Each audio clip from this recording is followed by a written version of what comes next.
Nilinaw ni Atty. Gilbert Andres, kinatawan ng War on Drugs Victims sa International Criminal Court o ICC, ang mga mahahalagang detalye tungkol sa operasyon at legal na proseso ng ICC kaugnay ng investigasyon sa Pilipinas.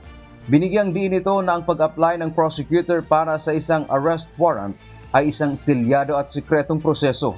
Layunin ng pagiging confidential nito na matiyak na magiging epektibo ang pagpapatupad ng aresto at hindi ito matutunugan o matakasan ng subject.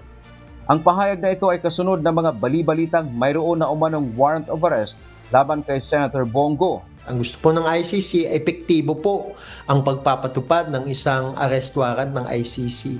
Kaya sekreto po ito, wala pong nakakaalam niyan unless po naipadala na po sa kinaukulang sangay ng gobyerno.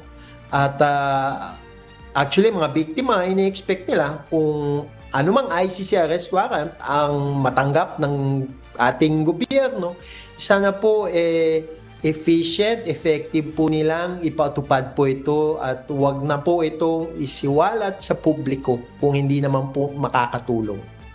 Kaugnay nito, pinabulaanan din ni Atty. Andres ang kumakalat na balita na ipinag-utos umano ng ICC na i-freeze ang mga bank account ni dating Pangulong Rodrigo Duterte. Giit ng abogado, wala itong katotohanan at pawang fake news lamang. Paliwanag nito, batay sa submission ng kampo ng dating Pangulo, ang trial chamber ay nagpapahintulot lamang na i-freeze ang anumang perang nakuha mula kay FPRRD noong siya ay arestuhin at hindi dito kasama ang kanyang bank account. Inutusan din ang registry na gumawa ng inventory o listahan ng mga gamit na nakuha mula sa kanya para sa proteksyon at preservation ng ebidensya. Sa filing po ng defense noong June 26, 2026, na public redacted version sa paragraph 3 po, the trial chamber granted the prosecution's request to freeze any money that had been seized and further ordered the registry to provide an inventory of the items obtained from Mr. Duterte upon his arrest.